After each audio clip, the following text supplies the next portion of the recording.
Could the Pittsburgh Steelers and their GM Omar Khan be planning a last-minute signing before the start of training camp here in just a few short weeks? Welcome into Steelers Talk by Chat Sports, presented by Prize Picks. I am your host, Jack Sperry, and on today's edition of the show, I'm going to be breaking down my updated list of last-minute free agency targets for the Pittsburgh Steelers before the start of camp, which will kick off in the last week of July here, which is coming up very, very shortly. And if you guys want my instant reactions to every single piece of Steelers breaking news all throughout the 2026 season, injury updates, any trades that happen before the deadline, any signings that the Steelers make, I give my initial reaction actually on my X account before I put the video out here on YouTube. So if you guys want to give me a follow, you can follow me at Jack_Sperry on X. That's also where I put my weekly film study for the Pittsburgh Steelers. If you guys want to, see what the Steelers are doing schematically week in and week out, what's working, what's not working, I put it out there on my X account. So if you guys want additional Steelers content from me on that social media platform, you can follow me at Jack_Sperry.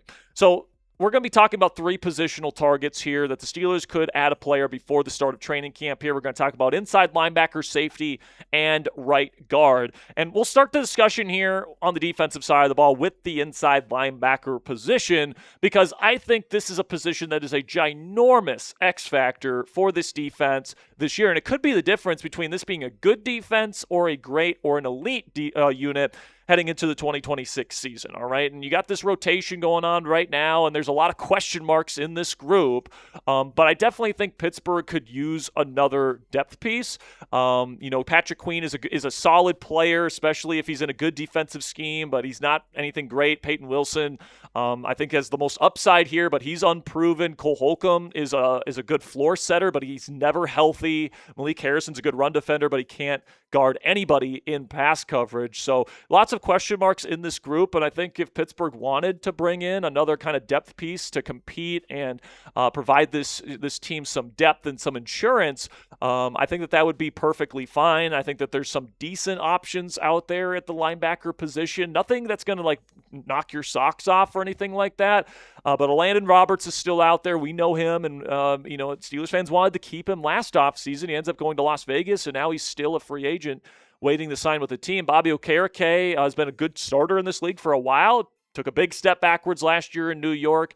Might be looking for a place to have a bounce-back season. Josey Jewell bounced around Denver and Carolina, some other places. Germaine Pratt went to multiple spots last year, started in Vegas, and then he's bounced around a bunch of different spots. And Denzel Perryman has also played for Patrick Graham in Las Vegas before, so there's some connection there between player and DC. But personally, I would just happily bring back Elandon Roberts. I mean, the Steelers should have brought him back last offseason instead of bringing in Malik Harrison, in my opinion.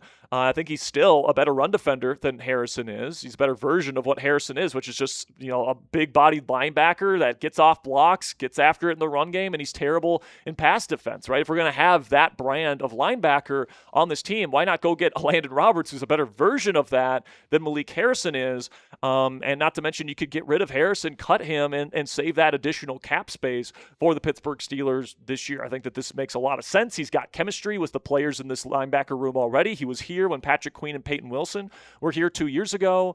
I just think that this makes a ton of sense for the Pittsburgh Steelers. If they're going to get a linebacker, my pick would be Elandon Roberts. Now, before we get into the rest of my list here today, I want to tell you about a presenting sponsor here at Prize Picks, and I want to specifically tell you about a season-long projection for a big piece of the Steelers defense that you guys should be putting in your season-long lineups, which is to take the more on sacks for DB Jalen Ramsey. He's going to be playing that big nickel position, as we've talked about all throughout the offseason here. And last year, he actually had more sacks than that, quarter of a sack metric that Prize Picks is currently projecting him at. And I think that he is absolutely somebody that is capable of putting up 2, 3, maybe even 4 sacks with his ability to get after the quarterback from the slot alignment. So I think that this projection you got to put in your season-long lineups, guys. If you guys want to get in on the fun, you can download the Prize Picks app today and use code HMA when you play your first $5 lineup to receive $50 in lineups. That's code HMA when you play your first $5 lineup to get an extra $50 in lineups with Prize Picks. Click the link in the comments and description to download the app today. And a big thank you to Prize Picks for sponsoring today's edition of Steelers Talk. So now let's dive into the safety position here, guys. And honestly, this one might be the most dire of the situations we're going to be talking about on today's show. And the reason why it's dire is not necessarily because you need a starter, right? I think that right now, Deshaun Elliott, Jaquan Brisker, that's fine. That's a very solid starting safety duo. My issue, though, is the depth, okay? The depth is not what I want to see at this particular position because it really leaves this team vulnerable to having a major weakness on this defense if just one of Deshaun Elliott or Jaquan Brisker gets hurt. And I don't like that. I would like to have an option that I trust to play in NFL games behind those two to be able to play in case there's an injury at the safety position this year. And you might be saying, but Jack, Jalen Ramsey can play safety, right? And sure, Ramsey can play safety. He was fine there last year. But last year, we certainly saw Jalen Ramsey play there, and he wasn't nearly as good as when he was playing at the nickel position earlier in the season. So I think he's way more valuable at nickel. If he has to play free safety, he has to play deep, he just can't be as much of an impact against the run. He can't be as much of an impact as a blitzer. All these different things. I think putting him closer to the line of scrimmage and closer to the box is where he can really be an impact for the Pittsburgh Steelers defense. So I want to keep Jalen Ramsey there as long as he's healthy as much as I possibly can. And if Ramsey ends up getting hurt, and if Pittsburgh wants to continue playing that kind of too high safety base defense where you got a big nickel defender to kind of replace the strong safety and the run fit, you're going to have to move either Deshaun Elliott or Jaquan Brisker to that spot because the Steelers don't have anybody, maybe outside of Dalen Everett. Maybe Dalen Everett could do it, but Brandon Echols is not getting that job done, okay? He's just not. So I think that having that legit backup safety is a must. And maybe the Steelers' solution to that is Dalen Everett. And maybe Dalen Everett is ready to take on that backup role. And if that's the case, I'm all for it, all right? But right now they have him listed as a corner. So Pittsburgh doesn't have, a good, solid backup safety option that's listed as a safety, right? And, you might be looking at Darnell Savage.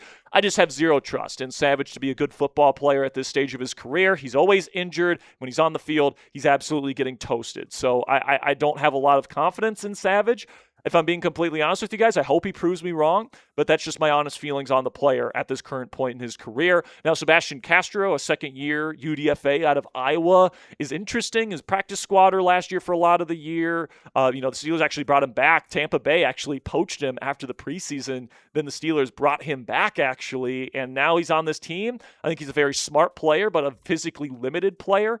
Maybe he ends up playing well in the preseason and he solidifies himself as that backup safety. But if that doesn't happen, man, I think you got to bring in another veteran. And, there's certainly some veteran options still out there. Donovan Wilson's interesting. Jabrill Peppers, who was with this team last year, played pretty well when he was asked to play safety.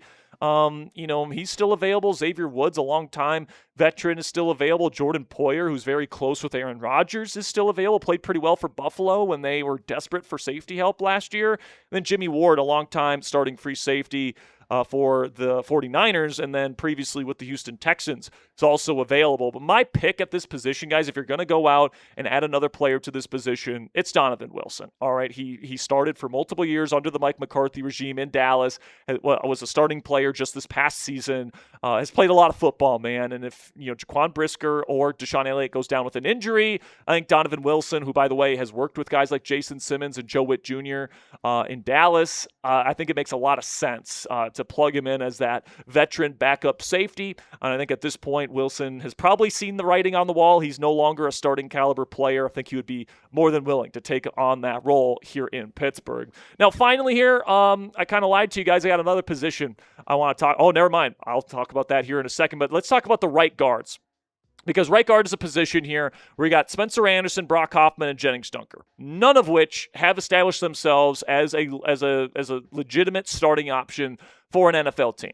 Okay, Spencer Anderson has played, 4 games, started 4 games at guard in his career, and half of them have been okay. The other 2 have been a disaster. Brock Hoffman has played, and he's been solid when he's been asked to play, but he's been a full-time backup in Dallas. And then Jennings Dunker's coming over as a tackle from Iowa that he's converting to guard, and he has to get used to the speed of NFL defenders. So, it's certainly a far cry to ask Jennings Dunker to come in right away and be an immediate impact as a starting guard for your offensive line. So, I do think that this is a position where you could invest in a veteran. James Daniels is still available. He's dealt with 2 major injuries back-to-back, but former Steeler, you got Mekhi Becton. who's really good at right guard for the Eagles a couple years ago, fell off big time last year for Los Angeles. And Kevin Zeitler has played for a bunch of teams, Detroit, Tennessee, Baltimore, but very good player, very good, experienced right guard. Andrews Pete was here last year. If you want to bring him back, I wouldn't necessarily mind that flyer. And Greg Van Roten's been a starting guard in this league for a while as well. But my pick here, maybe to some surprise here, would be James Daniels. I think James Daniels, if he's on the field, he is a really, really good starting offensive guard in this league. Now, maybe coming off of 2 major injuries, he tore his pec last year, and then the year before that here in Pittsburgh, he tore his Achilles. If he comes back and he's a good football player, I mean, he's got experience playing next to Zach Frazier in the short stint he played in 2024. I wouldn't mind this whatsoever to bring him in here as kind of that elder statesman that can get the job done if he can stay healthy. But now before I go, this is what I was alluding to earlier here, guys. I got a 4th position I want to talk about, which is wide receiver. And now listen, man, I think Pittsburgh would prefer not to sign another veteran wide receiver. I think that they would prefer for Germie Bernard and Roman Wilson to step up and be legitimate 3rd and 4th receiver options for Aaron Rodgers and the Steelers offense. But, with that said, is it a possibility that rookie Germie Bernard and then 3rd year Roman Wilson, who struggled to get on the same page with Rodgers last year, just aren't up to snuff? They're not running the routes that Rodgers, they're not running the routes in the ways that Rodgers wants them to. It's definitely possible because Aaron Rodgers likes playing with smart veteran wide receivers. All right, it's very well known that Rodgers has not particularly gelled all too well with young receivers. Roman Wilson was a big, example of that just last year. And if that doesn't get better this year and a rookie Germie Bernard can't get up to snuff, then you could be looking at the Steelers maybe towards the end of the preseason looking to add a veteran wide receiver. Now, there's a number of good vets that are still out there. Stefon Diggs is still looking for a team. He had over 1,000 yards last year for a team that made the Super Bowl. Tyreek Hill, the Cheetah, is still out there. Talking about guys that can take the top off the defense, that would be a fun get. The Steelers could get him. Deebo Samuel, if you're looking for someone to play that Germie Bernard role, but Germie's not ready to take on a full-time starting position, Deebo is an interesting one there that the Steelers have shown interest in the past. DeAndre Hopkins is still out there. And then Noah Brown, Brandin Cooks, a couple of guys there that have played under Mike McCarthy in the past. Allen Lazard has played with Aaron Rodgers. I think Lazard sucks, but maybe Rodgers, puts in a word for him. And then Curtis Samuel, Adam Thielen, a couple more veteran options. Now, Thielen is technically retired, but I think if Rodgers put in a word and gave him a call, he might consider coming back. But of these names, guys, I think Tyreek Hill would certainly be a lot of fun if we get to the end of the preseason and, Germie's not quite getting there and Roman's not there, and you want that legitimate 3rd piece. And if Tyreek Hill's healthy enough and he can pass a physical, this guy's still electric, man. I know that knee completely blew up on him last year, and he's getting older as it was. But I think he's going to sign for a very team-friendly, prove-it kind of deal somewhere this year. And combining Tyreek Hill's speed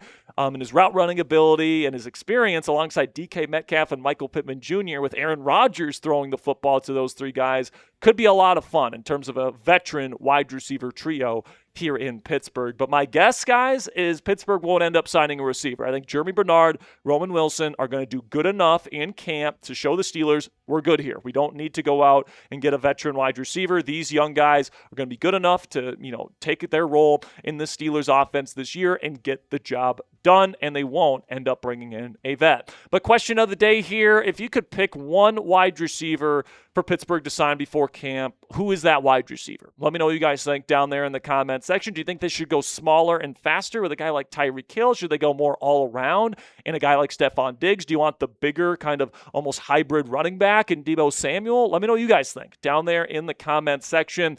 And if Pittsburgh does end up making a signing, guys, make sure you're subscribed because we're going to get you guys breaking news coverage right here on Steelers Talk. If it's a big enough signing or even a trade, we'll make sure to go live for you guys.